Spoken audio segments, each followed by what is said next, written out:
Welcome to the U.S. Military Test Prep channel by Study.com.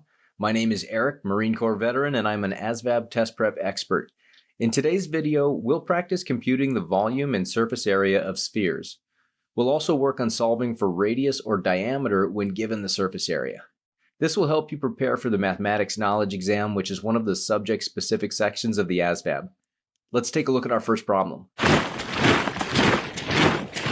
Use the figure below to answer the question that follows. It looks like we have a picture of a sphere with the radius provided. Based on the information above, what is the volume of the sphere? 11,348 pi centimeters cubed, 12,348 pi centimeters cubed, 13,348 pi centimeters cubed, or 14,348 pi centimeters cubed. Well, it might be helpful first just to review what is a sphere. So a sphere is essentially a round three-dimensional figure with every point on its surface being the exact same distance from the center. We call that distance the radius, just like with a circle. Since we know the radius is consistently the same length from the center to any point on the surface of a sphere, it becomes very useful in solving for surface area and volume problems for spheres.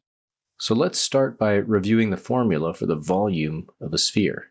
That's going to be 4/3 times pi times r cubed.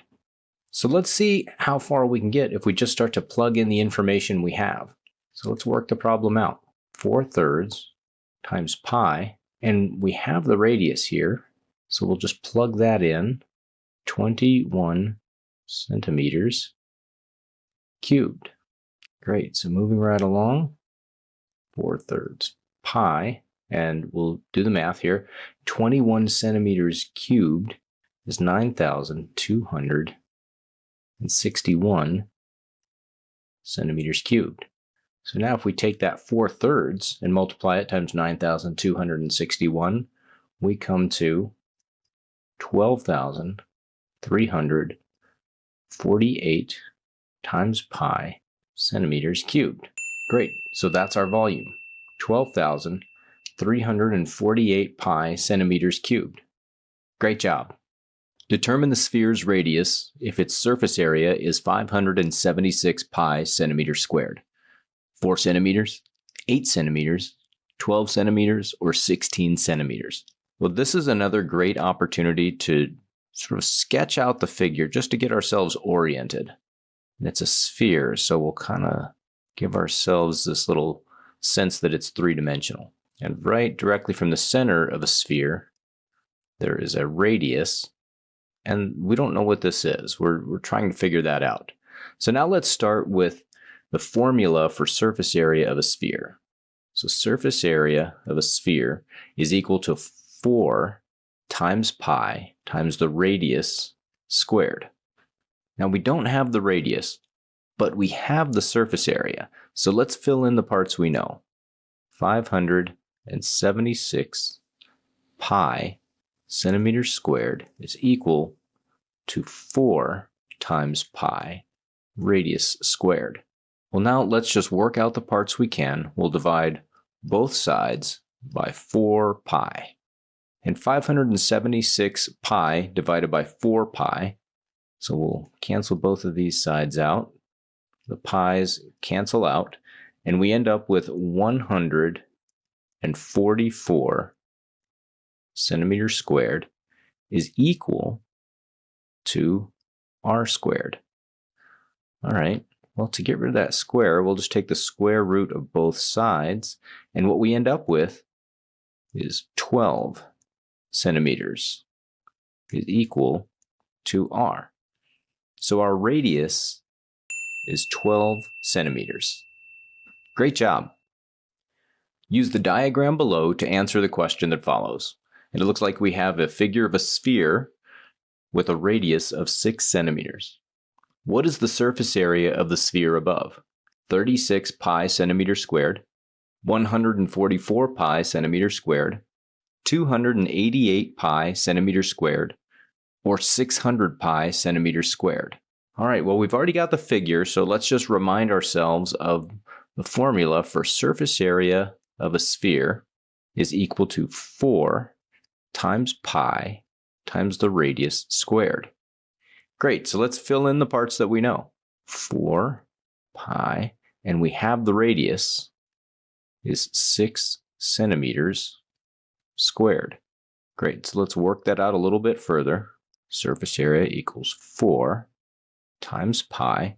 So 6 squared is 36, that's 6 times 6 centimeters, and that's also squared now.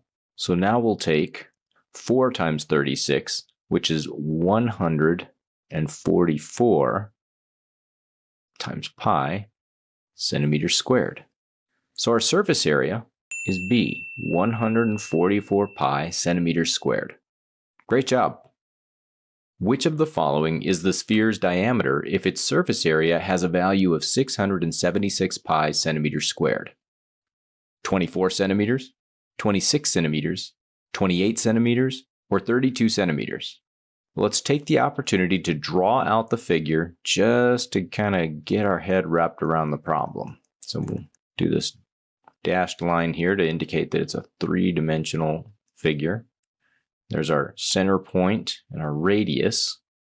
So we know we're going to need the radius, and we don't know what it is right now, but we know we're going to need that to figure out the diameter, because diameter is equal to 2 times the radius. So if we can find the radius, then we can find the diameter. So let's start with our surface area formula for a sphere, which is 4 times pi r squared. And we'll fill in the parts we know. 676 pi centimeters squared is our surface area, and that's equal to 4 pi r squared. All right, so let's divide both sides by 4 pi. And these cancel out, and our pi's here cancel out. So 676 divided by 4 equals 169 centimeters squared, and that's equal to r squared. So now, to get rid of the square, we'll take the square root of both sides, and that's going to give us 13 centimeters is equal to r. All right, well now we know what r is now. So if the diameter is equal to 2 times r, let's fill in the parts we know. Our diameter is now equal to 2 times 13 centimeters. So that means our diameter must be equal to 2 times 13 is 26 centimeters. So the answer is B. The diameter is 26 centimeters. Great job. Okay, that's the rundown on computing volume and surface area of spheres, as well as solving for radius and diameter when given the surface area. To recap, remember to read the entire question and consider what information you're being given to solve the problem. After that, try to draw out the shape when the diagram isn't provided. This will really help you to visualize the problem. The Study.com ASVAB course includes more information about what each subtest covers. The question content is really similar to what you'll see on the ASVAB, and practice test scoring will be broken down by subtest for line score calculation. That can really help you see where you stand. If this video helped you out, give it a thumbs up. Drop a comment with any questions or topics that you'd like us to cover in the future, and don't forget to subscribe for more U.S. military test prep content. I'll see you in the next video. You've got this.